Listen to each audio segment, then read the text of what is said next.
Live mula sa GMA Network Center, ito ang 24 Oras.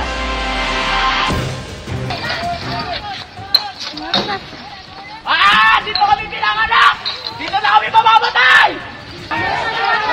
Pinaulan na ng mga bato at bote ng ilang taga-barangay Anuna sa Angeles City sa Pampanga ang puwersa ng pulisya na magde-demolish sana sa lugar. Tinamaan pa ng Molotov ang demolition team. Ang kabuang detalye ng balitang yan, ihatid namin maya-maya lamang. Magandang gabi po, Luzon, Visayas at Mindanao. Halos 50 pa rin ang hinahanap sa nagpapatuloy na search and retrieval operation sa pagguho sa Mako sa Davao de Oro. Umakyat na sa 11 nasawi. Gayman, umaasa pa rin daw mga otoridad na may buhay pa sa mga natabunan. Tuloy rin ang pagsusuri kung ligtas pa bang balikan ng mga residente ang lugar. Maki-update po tayo sa live na pagtutok ni Jestoni Humamil ng GMA Regional TV 1 Mindanao. Jestoni? Mel, Vicky, Emil, hanggang sa mga oras na ito ay tulong-tulong na ang mga rescuers sa paghahanap sa mga nawawala sa Barangay Masara, kabilang na ang galing sa ibang bayan. Base sa MDRRMO Mako kanina, umabot na sa 11 ang nasawi dulot ng landslide. Mula sa Himpapawid, kita ang lawak ng pagguho ng lupa sa Barangay Masara sa Mako, Davao de Oro nitong Martes. Tila nahati ang bundok, habang ilang bubong ay natakpan na ng putik. Sa gitna niyan, tuloy ang paghahanap sa mahigit 49 na sakay ng 2 bus. Sa kuhang ito ng mga rescuers ng Baragusan Emergency Response Team ng Baragusan Davao de Oro na tumutulong sa clearing operations, makikita ang isa sa mga bus na natabunan. Wasak na ang ilang bintana ng bus at puno na ng putik. Kita rin sa mga video na ito ang ilang kabahayan na nasira bunsod ng pagguho. Ang isang babae na ito binuhat na ng ilang responders habang nakaupo upang ilikas. Ang mga malalaking bato na ito halos matabunan na ang kalsada sa lugar matapos ang pagguho. Kaninang alas 8 ng umaga, sinimulan ulit ang paghuhukay para makuha ang mga natabunan matapos ang ilang oras na pagsuspinde nito dahil sa nararamdamang paggalaw ng lupa. Isang bangkay na naman ang kanilang nahukay. Pero ang ama ni Catherine Ragas hindi pa natatagpuan. Umaasa siyang buhay pa ito. Medyo may nag-expect ba na kung papamaisip. Emosyonal naman si Cristina Cordero. Hindi pa niya nakikita ang mister kahit nakatawag daw itong nakauwi na sa inuupahang bahay bago ang pagguho. Wala rin ito sa listahan ng mga nawawala. Naglaom yun kung nabuhi pa siya. Nagkulat niya ba? Ayon sa PDRRMO, kahit search and retrieval operation na ang kanilang ginagawa, umaasa pa rin sila na may buhay pa sa mga natabunan. I think we are hopeful for that, hoping that there are still a lot of individuals na survivors. No? So we are just praying to God na meron pang maraming buhay. Ang ilang biktima, kinailangang isakay sa helicopter para agarang madala sa ospital. Tumulong na sa paghahanap at pag-airlift ng mga biktima ang Philippine Air Force 205th Tactical Helicopter Wing at 505th Search and Rescue Group. Sa tala ng MDRRMO Mako kaninang alas 2:30 ng hapon, umakyat na ang naitalang namatay dahil sa landslide. Nasa 31 ang na-rescue at nasa 49 ang missing. Tuloy ang pagsusuri ng Mines and Geosciences Bureau 11 kung ligtas pa bang balikan ng mga residente ang lugar. Titingnan muna namin kung anong magiging rekomendasyon ng naturing ahensya. Nilinaw naman ng PDRRMC Davao de Oro ang dahilan ng pagguho at wala raw kinalaman ang mining activity sa lugar. For the past weeks, we experienced shear line, we experienced trough of LPA. So the saturation of the soil is really grabe na yung tubig. So yun yung magiging rason, no, na talagang pwede siyang mag-loosen yung mga lupa. Samantala, binisita ni VP Sara Duterte ang mahigit 700 pamilya na apektado sa pagguho na inilikas sa 4 na paaralan sa Mawab, Davao de Oro. Namahagi rin ng hygiene kit ang tanggapan ng pangalawang Pangulo.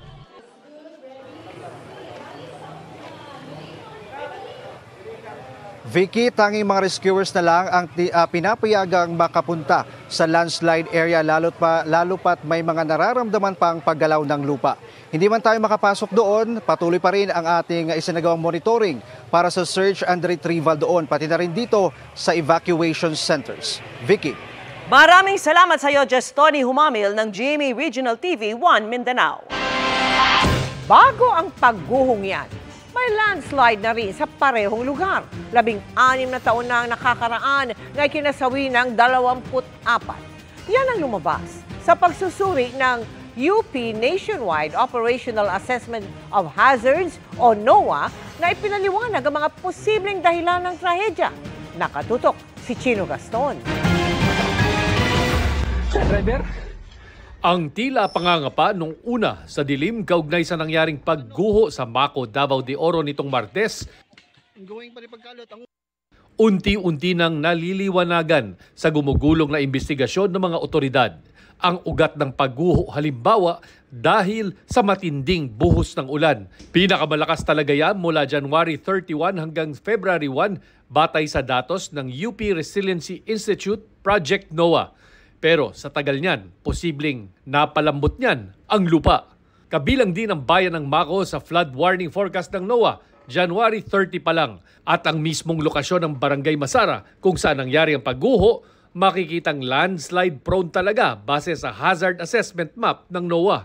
Nagkaroon ng malakas na pag-ulan. No? In fact, the threshold that we set for the forecast was a minimum of a 75-year rain return. Ibig sabihin nun, yung ganong klaseng ulan ay nauulit lamang every 75 years. No? So matagal ang panahon bago nauulit yung ganong klaseng buhos ng ulan.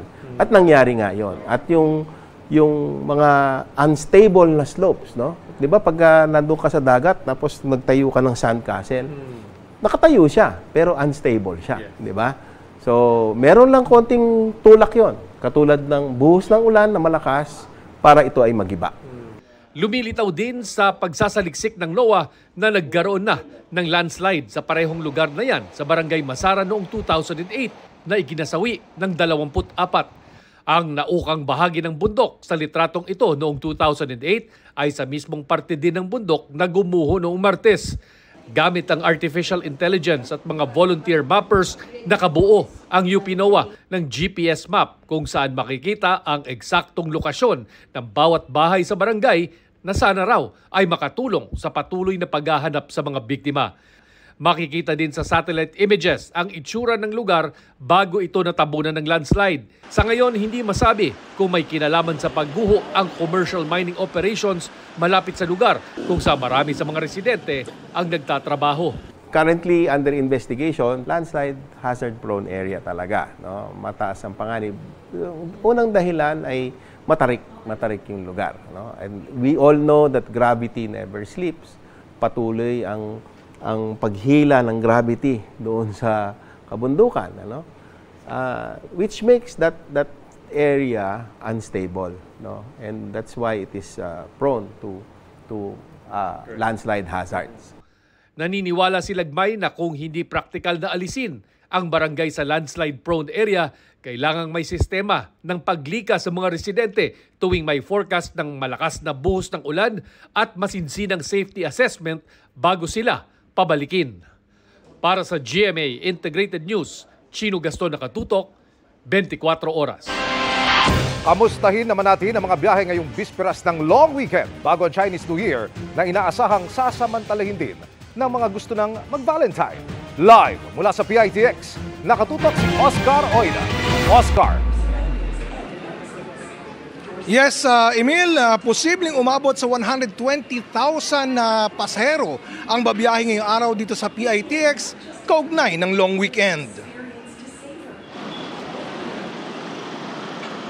Unang long weekend ng taon, kaya di pinalagpas ni Daisy na bumiyahe at makauwi sa kanyang pamilya sa Legazpi, Albay. Mahirap yung puro na lang trabaho, so nakakapagod din, nakaka-drain siya. So at least may time ka mag-relax. So makakasama mo yung family mo.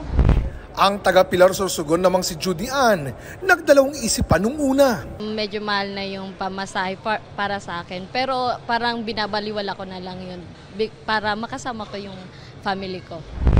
Ilan lang sila sa mga dumagsa sa Parañaque Integrated Terminal Exchange o PITX na mahigit 56,000 na alauna pa lang ng hapon kanina at mas marami sa karaniwang araw ayon sa pamunuan ng terminal. Bagamat maraming inaasahang babiyahe dahil holiday na bukas na bisperas ng Chinese New Year, sapat daw ang mga bus ayon sa pamunuan ng PITX. Long weekend din bago ang Valentine's Bagay na pansin na sa mga Valentine's decor sa ilang bahagi ng terminal. Pwede na ngang bumili rito ng mga bulaklak at pang-Valentine's sa pasalubong para sa mga uuwi ang mga mahal sa buhay. Paalala ng pamunuan ng PITX sa mga sasakay na limitahan ang mga bagahe para di ma-hassle. At huwag tangkain pang magdala ng mga bawal tulad ng mga matatalim na bagay. Maigpit din ang pagbabantay sa mga entrada ng PITX. Emil, silipin naman natin ang sitwasyon ng trapiko, partikular dito sa may kahabaan ng Skyway. Nagkakaroon na ng pagbabagal ng daloy ng trapiko, partikular dyan sa may Bikutan exit, northbound lane yan. No? Ang tail end ay approximately mga nasa 2.7 kilometers. Mabagal na rin ang daloy ng trapiko dyan sa may Sukat area, maging sa may Magallanes area. Yung Skyway pa rin sa may area ng Magallanes pa northbound lane, mabagal lang ang daloy ng trapiko at nasa approximately 500 meters yung tail end. No? Pagbabagal na rin ang daloy ng trapiko ang pwedeng asahan dyan sa may Doña Soledad Toll Plaza na ang tail end ay may haba na 1.5 kilometers. Sa may North Luzon Expressway naman, asahan na rin ang heavy traffic o build-up sa may northbound lane ng Harbor or NLEX Harbor Link Interchange patungong Lawang Bato sa may Valenzuela northbound.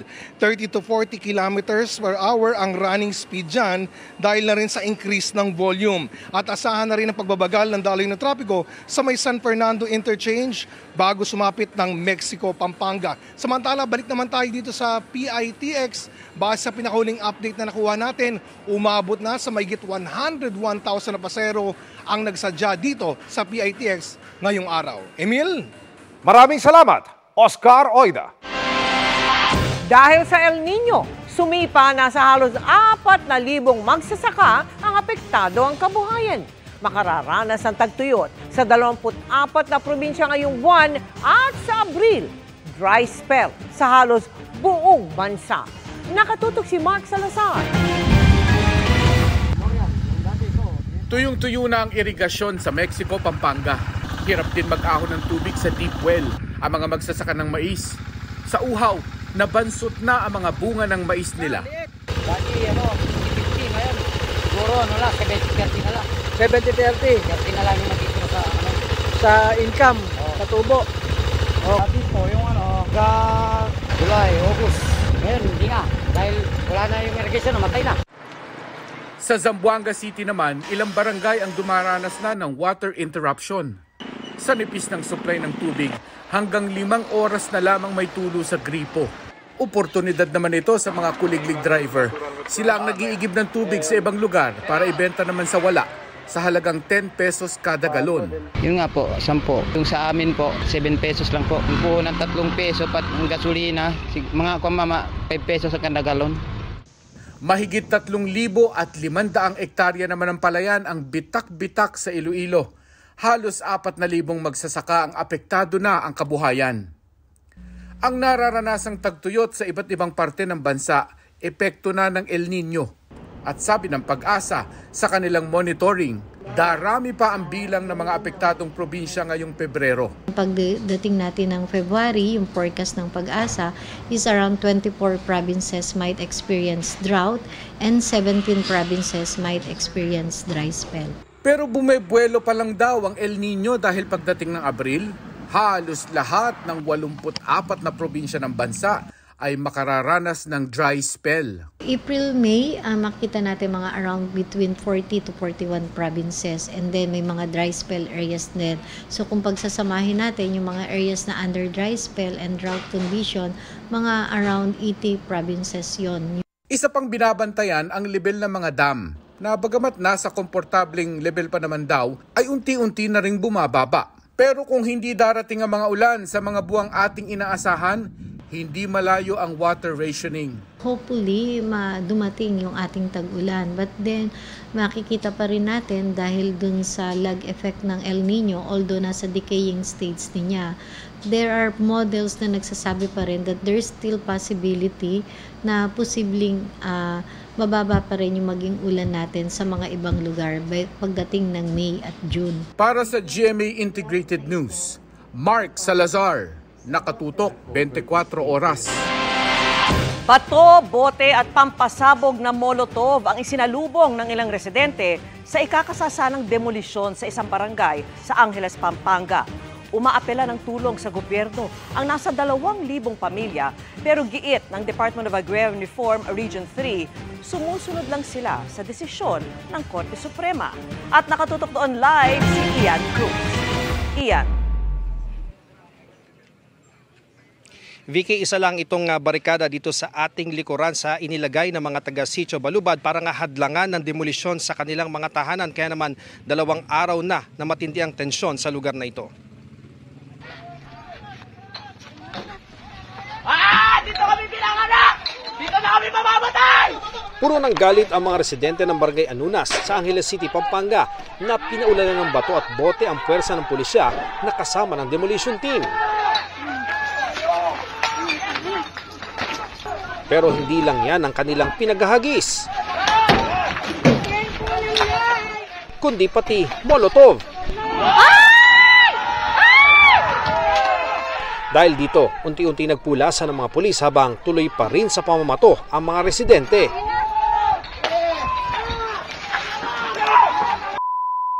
Sa isa pang kuha, napatago na lang sa barikada ang 2 armadong pulis na ito dahil sa walang puknat na pamamato ng mga residente. Tuloy na silang napatras dahil sa paglapit ng mga residente. Di na nila alintana ang mga nagkalat na bubog sa kalsada. Mataas ang emosyon ng mga residente sa pangambang magiba ang kanilang tahanan. Inabot na ng hapon, tuloy ang tensyon sa pagitan ng mga residente at demolition team. Kung nasaan kasi ang demolition team, doon nakaabang ang mga residente. Nakausap namin ng sheriff mula sa DAR na nagsabing ginagampanan lang nila ang kanilang tungkulin. Dumaan po yan sa Supreme Court.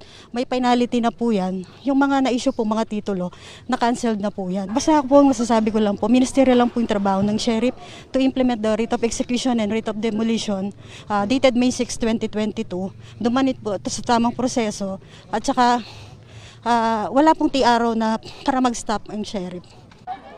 Nasa 73 hectares na lupa ang kinatitirikan ng mahigit 500 bahay kung saan may 2,000 pamilya ayon sa Homeowners and Farmers Association ng Sitio Balubad. Panahon ng pandemya raw, nalaman nilang nakansila ang kanilang mga klowa na na-award pa raw sa panahon ni na dating Pangulong Fidel Ramos, Joseph Estrada at Gloria Macapagal Arroyo. At pinagtataka rin po namin kung bakit na-cancel the time po of pandemic. Hindi din po na-inform yung mga farmers namin kung bakit na-cancel yung mga hawak nilang klowa. Gate naman ni Attorney Henner Endona, ang legal counsel ng Clark Hills Properties Corporation, 1997 pa umano nagsimula ang kaso sa lupain. 2013 pa raw kinansela ng Korte Suprema ang klowa nang matukoy na hindi agricultural kundi residential ang klasifikasyon ng lugar. 2022 naman daw nang ilabas ng korte ang writ of demolition. Kahapon pa mataas ang tensyon sa Sitio Balubad. Makikita na halos baluti ng bubog ang kalsadang ito. Nagsimula raw ang gulo kahapon nang pasukin ng demolition team ang bagong tayong bahay ng Australian national na si Peter Grohl. Sugatan si Grohl ng ipagtanggol ang karapatan sa bahay. Marami rin daw na walang gamit ang Australiano na nagpaplano ng legal na hakbang laban sa demolition team na pinagtulungan daw siya. And I believe even humanity, what they've done is illegal. You can't take someone out of their house and demolish their house. Hindi na raw normal ang pamumuhay ng mga residente kaya sana raw tulungan sila ng national government. Diyos ko, President Bongbong Marcos, sana po matulungan nyo naman po kami sa matagal na naming problema dito sa Balubad. Dito po sa Balubad, Anunas, Angeles City. Matagal na po, wala po ni isa na bumababa dito para tignan man lang ang kalagayan namin. Vicky, sa post naman ng Angeles City Information Office ay dineklara ng kanilang alkalde na si Carmelo Pogi Lasatin Jr. ang pamamahagi ng mga lupa dito sa mga tenants ng Sitio Balubad matapos daw hindi sumunod ang Clark Hills Management sa napag-usapan na tigil muna ang demolisyon. Hinihingi pa natin ang panig ng Clark Hills Management sa isyong ito. Balik sa iyo, Vicky. Maraming salamat sa iyo, Ian Cruz. May isa pang pagmamahal na masakit naman sa bulsa. Yan ang dagdag singil ngayong Pebrero ng Meralco na posible para umasundan sa mga susunod na buwan. Kung magkano? Alamin natin sa pagtutok ni Bernadette Reyes. Bago ang ref ni Gloria, pero hindi raw nila ito madalas pinapagana para makatipid sa bill ng kuryente. Minsan, inop namin ng ref. Minsan nga, daw bumaba ng konti. Tiyatagal namin ng ref. Lalo pang hihigpit ang bayarin dahil tataas ng 57 centavos per kilowatt-hour ang singil sa kuryente ng Meralco ngayong Pebrero. Katumbas ito ng 115 pesos na dagdag bayarin sa tipikal na bahay na kumukonsumo ng 200 kilowatt-hour kada buwan. Mas mataas ang konsumo, mas malaki ang dagdag bayarin. Ayon sa Meralco, tumaas ang bili nila ng kuryente mula sa mga independent power producers. Ang planta ng First Gas halimbawa, gumamit ng imported liquefied natural gas na mas mahal ng hanggang 40% kumpara sa malampaya gas. Umakyat rin ang presyo ng kuryente mula sa power supply agreements. Tumaas din ang transmission charge. Nakaapekto rin daw ang paghina ng piso kontra dolyar. We can only use the existing ERC-approved power supply agreements and the WESM. Yan yung pinakamababang presyo based on the current contracts and fuel prices that we have. Pero mukhang hindi pa dito magtatapos ang pagtaas ng bayarin sa kuryente. Ayon sa Meralco, pagpasok ng panahon ng tag-init, lumalakas ang konsumo sa kuryente dahil sa mas malakas na paggamit sa mga cooling devices gaya ng electric fan at aircon. Sa panahon ding ito, kadalasan tumataas ang presyo ng kuryente. Ngayon pa lang, problemado na maging mga negosyo, gaya ng salon na ito na mas malaki ang konsumo tuwing panahon ng tag-init. Kagaya ngayon na, pag walang kliyente, pwede man i-off yung lights. Pag may clients na, pwede na siguro i-on. Historically, ang tawag namin dyan, seasonality of consumption. Ano naman magagawa mo sa demand-side management? So, dalawang inisyatiba yan. Isa na itong ILP, pangalawa yung energy efficiency. Ang Interruptible Load Program o ILP ay paraan kung saan ginagamit ng mga malalaking kumpanya ang sarili nilang source ng kuryente tulad ng mga generator set para maiwasan ang power interruption sa mga bahay. Ang mga household naman maaaring makatulong sa pamamagitan ng mas wais na paggamit sa kuryente. Para sa GMA Integrated News, Bernadette Reyes, nakatutok 24 oras. Gusto raw isabay ng Senado sa 2025 midterm elections ang plebisito para sa pag-amyenda ng saligang batas. Kaya may target sila sa Oktubre. Tinutukan po yan ni Mav Gonzalez. Kahit dati nang nagsabi ang liderato ng Senado na wala silang susundang timeline, nagtakda na rin ang Senado ng practical deadline para sa resolution of both houses number 6 na layong amyendahan ang konstitusyon. By October, at the latest. I'm not saying na hindi siya pwedeng matapos na mas maaga doon. Sinasabi ko lang, yan ang pinaka-late. Kung pwedeng mas maaga, mas maganda. Yan ay para maisabay na sa 2025 midterm elections ang plebisito o pagboto ng taong bayan pabor o kontra sa mga pagbabago sa saligang batas. Kaya nga gusto ko sabay sa elections para may pananagutan ng mga kandidato, di ba? Kung ano yung posisyon nila sa tsa-tsa, kung hindi magandang paliwanag mo sa entablado, kung medyo hindi mo naintindihan yung issue at lumalabas na hindi mo pinag-aralan at oo ka lang ng oo o hindi ka lang ng hindi, di ba? It will expose people sa totoo lang. Dahil umpisa pa lang ng mga debate, hindi pa raw panahong magbilang o maglahad kung sino ang pabor at kontra sa tsa-tsa. Tugon nila ito sa hamon ni House Majority Leader Manix Dalipe na ngayon pa lang ay magdeklara na ng kanilang posisyon ang bawat isa sa mga senador. Kakaumpisa pa lang, tapos sasabihin mo na tatanungin mo, are you in favor or not? So magiging bias na po yung magiging deliberation pag sinabi mo na. Sabi ni Senate Minority Leader Coco Pimentel, ano pang punto ng konsultasyon sa mga resource person kung may posisyon na pala sila sa issue? Si Senador Chis Escudero ibinalik sa mga kongresista ang hamon. Bakit hindi aniya nila aminin na sila ang nasa likod ng Peking People's Initiative?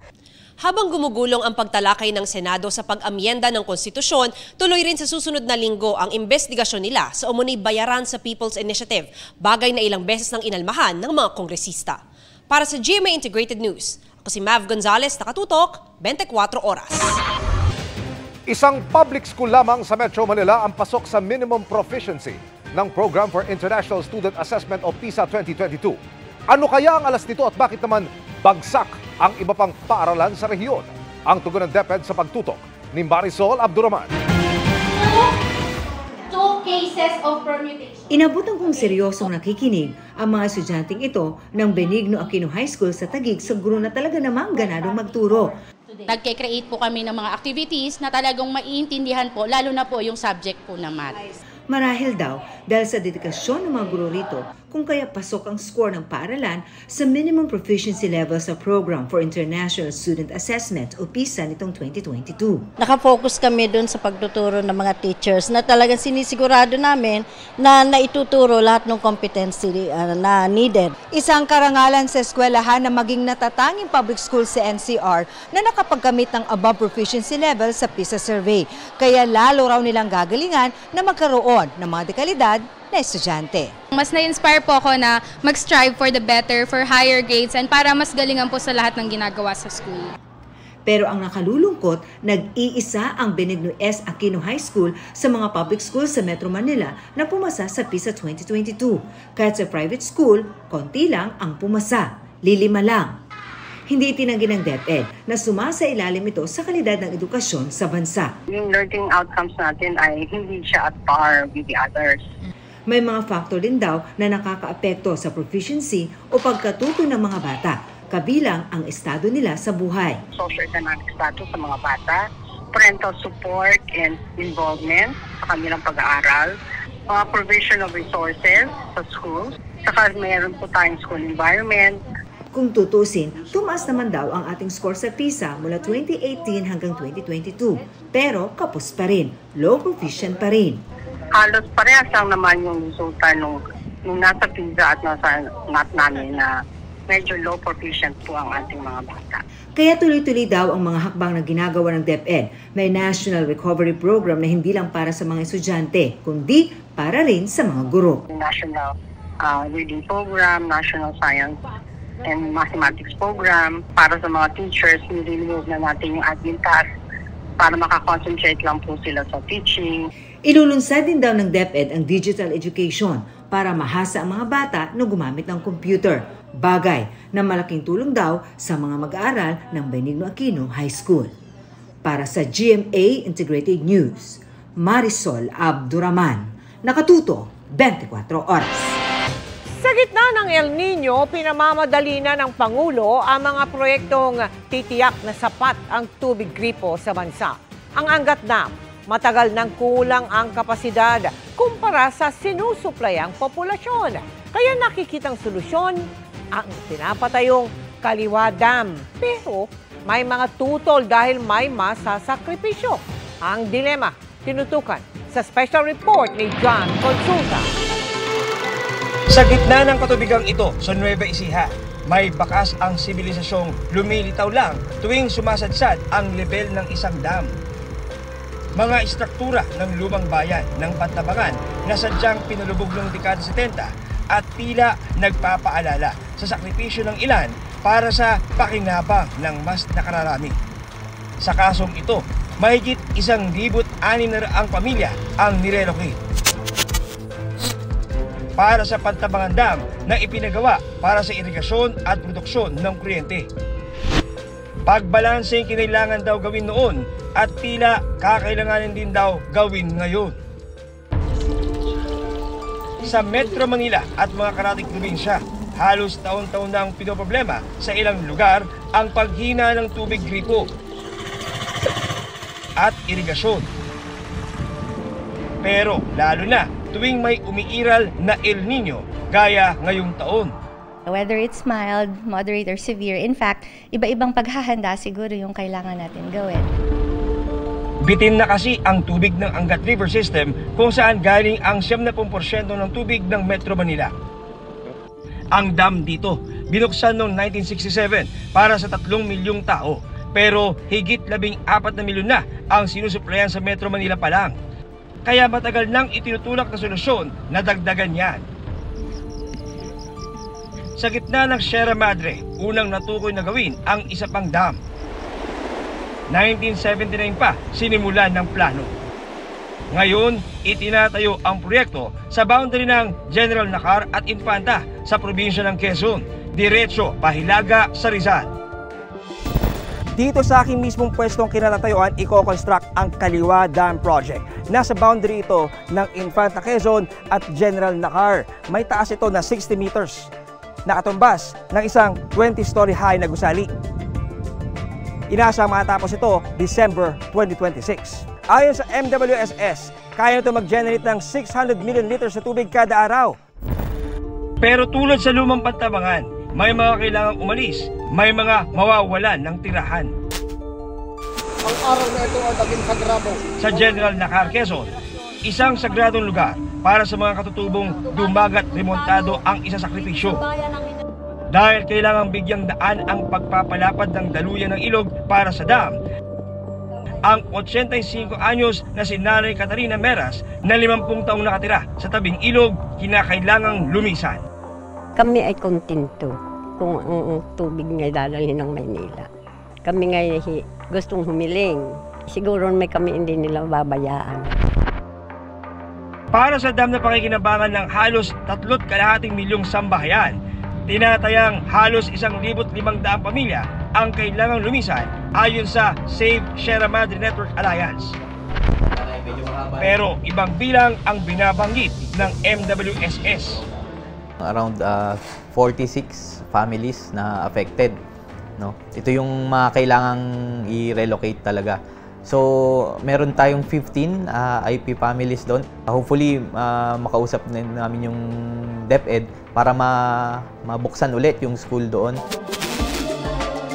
Ang mga katutubong maapektuhan, nakipagsundo na raw sa MWSS at bibigyan ng suportang pinansyal, pangkabuhayan at iba pang benepisyo. Kami po ay nagbigay ng pagsing-ayon base po sa aming pagdama at pakiramdam sa pangangailangan ng mas marami nating kababayan. Hindi po kami naging maramo. Pero hanggang ngayon, mariing tinututulan ang proyekto ng ilang grupo. Kabilang ang munisipyo ng Infanta. Pero na-endorse na raw ito sa MWSS ng Regional Development Council at Provincial Development Council na nakakasakop sa Infanta. Sa kanilang pag-aaral, lubharaw peligroso ang proyekto, hindi lang para sa mga nakatira sa tabing ilog, kundi para sa buong bayan ng Infanta. Experience ng Infanta ng 2004 last month.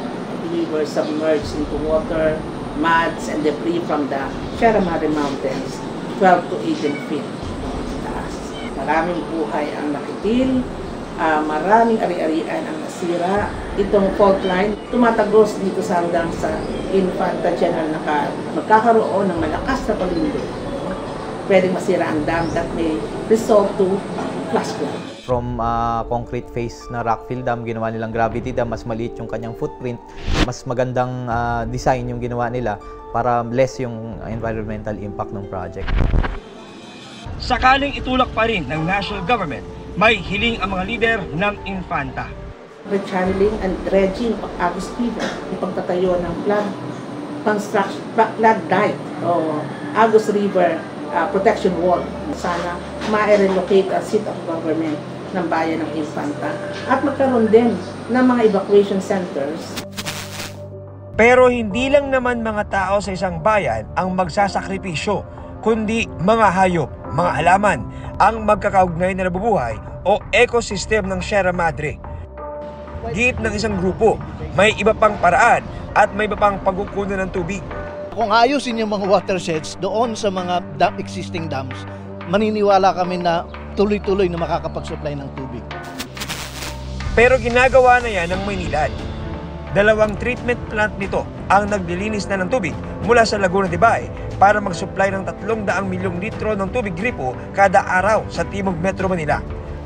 Pero kahit yan, pahirapan. May mga instances na tumataas yung tinatawag na turbidity. Ito yung paglabo ng tubig dun sa Laguna Lake. Pagka mataas yung turbidity, mas bumabagal. Kailangan namin pabagalin yung treatment process dito sa loob ng planta. Ang result nun ay mas maliit yung volume of water na napoproduce namin. Kabubukas lang ng ikatlong water treatment plant na magdadagdag ng 150 milyong litrong tubig kada araw. Pero para lang yan sa 1,700,000 customer ng Maynilad sa Parañaque, Las Piñas, Muntinlupa at Cavite. Matatapos ang Kaliwa Dam, pero darating din ang panahong masasagad ang kapasidad. Kung mangyari yan at dam pa rin ang solusyon, mauulit-ulit lang ang kasaysayan. Para sa GMA Integrated News, John Consulta, nakatutok 24 oras.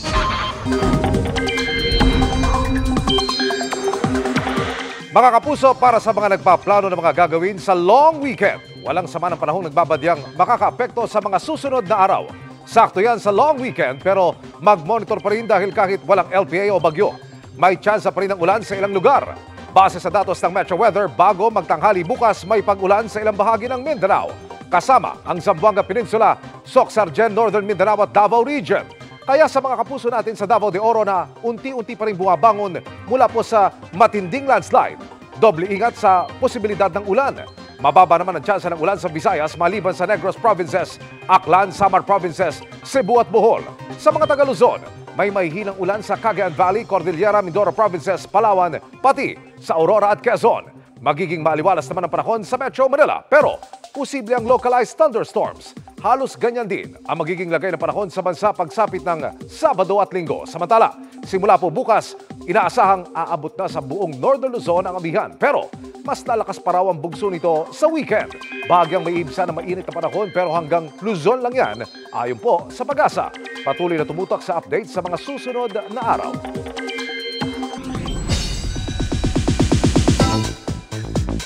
Sinagot na ni Carla Abellada ang puna ng ilang netizens kaugnay sa mga ibinibenta niyang pre-loved items online. At may wish din siya sa Widow's War co-star na si Bea Alonzo na may pinagdadaanan ngayon. Makichika kay Aubrey Carampel. Marami raw na-achieve na milestone si Kapuso primetime goddess Carla Abellana simula last year hanggang sa pagpasok ng 2024. Kabilang dyan ang muling pagpirma ng exclusive contract sa GMA Network at paglipat sa kanyang bagong bahay with her fur babies. Dream yun lifelong dream, lifelong plan.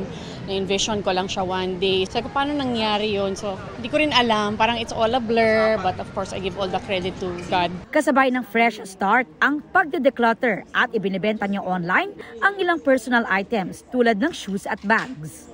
Nakasanayan na raw ni Carla na i-let go ang ilan niyang gamit na pwede pa raw mapakinabangan ng iba.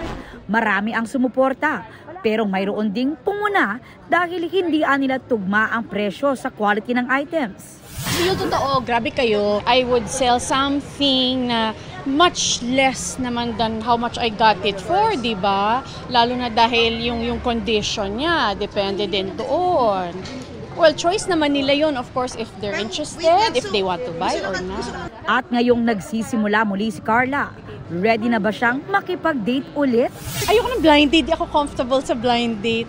But dating, my goodness, I wouldn't say naman na I'm open to it. Pero parang ayoko pa siya masyadong isipin and not that I'm blocking myself. Pero may mga nagpaparamdam. Meron naman noon, pero ngayon parang di na gaano or parang I don't know where they are.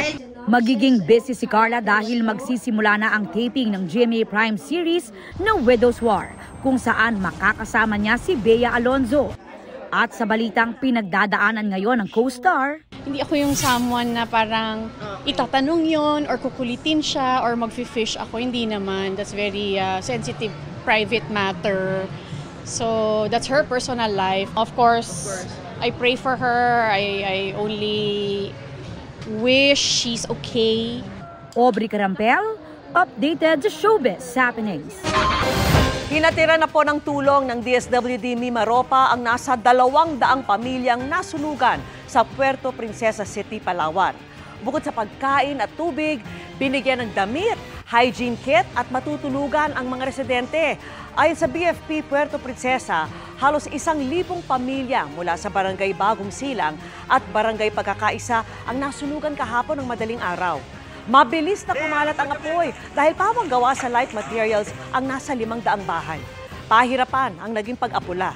Iniimbestigahan pa ang sanhi ng sunog na tumupok sa tinatayang 3.2 milyong pisong halaga ng ari-arian. Wala namang naiulat na nasaktan o nasawi sa sunog. Bukod sa mga sasakyang sagabal sa kalsada, pinagsisita rin sa Pasig pati bahay at hardware na sumakop sa bangketa. Nakatutok si June Veneracion. experience ako, pero huwag nyo kami itiin. Itinatakot nyo, mas malala ibibigay nyo eh. Nagkairingan ang motoristang ito at opisyal ng Pasig LGU nang masita siya dahil sa iligal umanong pagpaparada ng kanyang sasakyan sa Pasig City. Depensa ng motorista, mali na tiketan siya ng illegal parking dahil nag-unload lang daw siya ng gamit. Wala, sarado na isip sila. Binigay ko na. Oo, sige po, nasa sa inyo ho yun, kaya nyo makinig. Sa huli, na-issuehan rin siya ng violation ticket. Pare-pareho tayo taga-Pasig. Hindi dapat ganyan ang pakipag-usap ng mga officer, boss. Inikutan ng mga taga City Hall at MMDA ang ilang masisikip na lugar sa barangay Pinagbuhatan at Palatiw. Isinakay sa tow truck ang mga iniwan lang na nakaparada sa kalsada. Kalsada to, ginagawang parkingan, no? Ano po yan? Walang ligtas maging ang isang hardware store. Kinumpiska ang mga sako-sakong materyales na nakatambak lang sa kalsada. Ipinahinto rin ang construction ng isang bahay dahil nagpapasikip ang nakahambalang na materyales. Pag tinuloy niya, lahat kayo, ipagkukulong ko, makasuha ko kayo ng disobedience. At lahat ng materialis nyo, kukumpiskay. Pati mga manok at kalapati na ang kulungan ay nasa bangketa, kinumpiska. Isa sa mga nakatawag pansin sa mga miyembro ng MMDA at Pasig City Hall ay itong gate na ito na naka-extend at inuokupahan na itong bangketa. Ang may-ari, binibigyan na lang ng ilang araw na alisin at ayusin itong gate. Kung hindi, ang mga taga City Hall at MMDA na raw ang sisira dito. Ang clearing operations, tugon daw sa reklamo ng mga barangay. Lahat ng mga nakiklear namin, bibigyan namin yan ng mga letter ang barangay chairman, no, para sila yung mag-maintain. Ngayong hapon, Fairview, Quezon City naman ang pinuntahan ng MMDA. May mga nato. Meron din mga natikitan kabilang ang driver ng isang driving school na umano'y illegal na nakaparada. Marami naman po tayong mga open spaces and some of them are government-owned, some are privately owned. So one of the remedies na pwede po natin tingnan is to open up these open spaces and make it into probably a paid parking area po. Para sa GMA Integrated News, June Veneracion, nakatutok, 24 oras. Hindi raw makatatanggap ng subsidiya sa kuryente ang Palawan Electric Cooperative tulad ng hinihiling nito ayon sa Energy Regulatory Commission. Batay raw kasi sa pulisiya ng Energy Department, hindi maaaring makatanggap ng anumang subsidiya ang isang electric cooperative kung pumasok ito sa isang emergency power supply agreement nang hindi dumaraan sa competitive selection process. Pero pinabulaanan niya ng Paleco at sinabing sumailalim sila sa proseso noong 2018. Nilinaw din ng Paleco na ang inilabas na presyo ng kuryente na mahigit 14 na piso'y true cost of generation rate o ang halaga ng kuryente na dapat nilang bayaran sa power provider. Ang mahigit 6 na piso na dating sinisingil ay merong subsidiya kaya po mas mura. Kung ang dating Pangulo ay gustong ikalas ang Mindanao sa Pilipinas, iginiit naman ni Pangulong Bongbong Marcos na katumbas ng matatag na Mindanao ang matatag na Pilipinas. At nakatutok si Mariz Umali. Sa gitna ng mga panawagan ni dating Pangulong Rodrigo Duterte na ihiwalay ang Mindanao sa Republika ng Pilipinas, nagbitiw na ng pahayag si Pangulong Bongbong Marcos sa harap mismo ng mga lider at kinatawan ng Bangsamoro government. Bagong Pilipinas is incomplete without a Bangsamoro rising along within it. A stronger BARM means a stronger Mindanao. A stronger Mindanao. A stronger Mindanao means a stronger Philippines, bringing us closer to achieving our agendas. Dati na sinasabi ng ilang pinuno ng Bangsamoro government, hindi sila sang-ayon sa pagkalas ng Mindanao sa Republika ng Pilipinas. Ang sabi kanina ni Chief Minister Ahod Ibrahim, the paramount objective for the Bangsamoro government remains the establishment of an autonomous region that is functional, ready, and thriving in an ever-changing and competitive society. It is imperative that we fast-track all pending work and beat the deadlines we have set without compromising on the integrity of the hard-won peace agreement. Kasalukuyang pinamumunuan ng transition government ang Bangsamoro. Ang kauna-unahang eleksyon para sa BARM Parliament mangyayari sa eleksyon 2025. Kaya panawagan ng Pangulo, let us show the world that it is peaceful and it is credible. That we cannot allow forces outside of the democratic process to deviate our dreams from our aspirations from a democratic process. Let us not allow even one single voter to be disenfranchised by violence, by intimidation, or by bribery. That is the job we have in front of us. Para sa GMA Integrated News, Mariz Umali, nakatutok, 24 oras. Dahil sa mali umanong batayan, mabibigo raw ang panawagang ikalas ang Mindanao sa Pilipinas, ayon kay Pangulong Bongbong Marcos. The new call for a separate Mindanao is doomed to fail, for it is anchored on the false premise, not to mention a sheer constitutional travesty. The current leadership of ARM itself has repudiated this preposterous proposal. Ito na ang pinakamalinaw na pahayag ng pagtutol mula sa Pangulo sa panawagan na tinawag din niyang pagwasak sa bansa ang panawagan. Matatanda ang pinalutang ni dating Pangulong Rodrigo Duterte ang secession o paghiwalay ng Mindanao sa gitna ng kontrobersya kaugnay sa People's Initiative. I strongly appeal to all concerned to stop this call for a separate Mindanao. I have said it before, and I will say it again here. Our national territory will not be diminished, even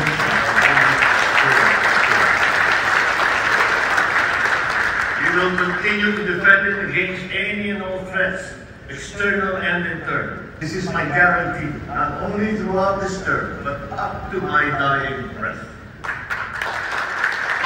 Samantala, siniguro umano ng Vismin Cup ang pagsusulong ng mataas na kalidad ng mga laro ayon sa dati nitong commissioner. Inilabas ang pahayag kasunod ng pagtalakay sa Senado sa umunoy pagbebenta ng laro ng ilang manlalaro at referee sa Vismin Cup. Ayon kay Chris Bautista na dating Vismin Cup Commissioner, naniniwala siya na ginawa niya at ng kanyang grupo na mataas ang kalidad ng kanilang mga laro. Kaya kumuha raw sila ng mga dating collegiate imports para itaas ang antas ng laro ng liga.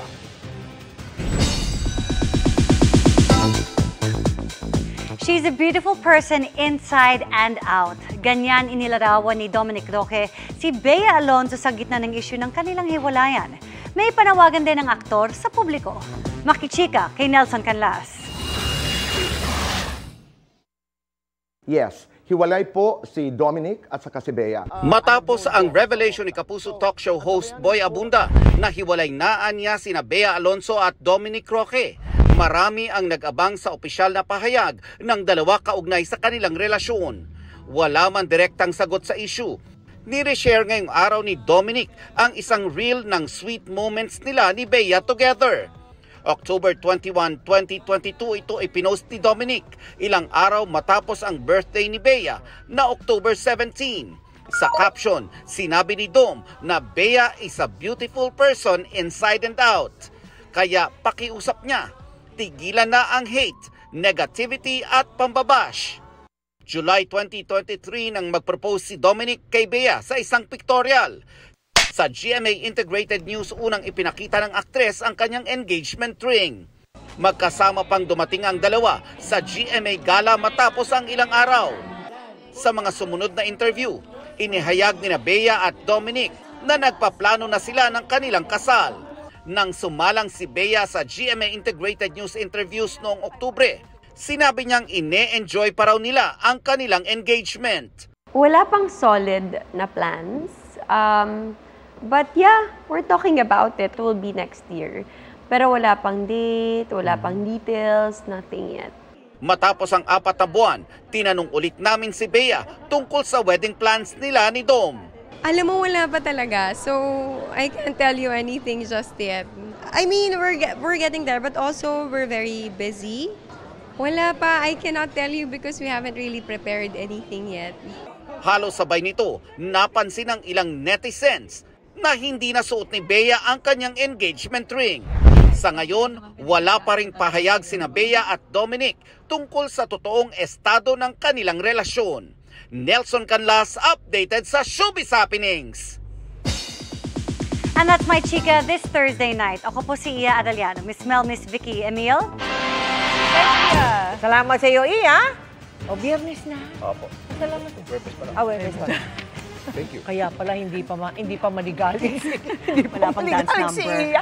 At yan ang mga balita ngayong Huwebes. Ako po si Mel Tiangco. Ako naman po si Vicky Morales para sa mas malaking misyon. Para sa mas malawak na paglilingkod sa bayan, ako po si Emil Sumangil. Mula sa GMA Integrated News, ang News Authority ng Pilipino. Nakatuto kami 24 oras.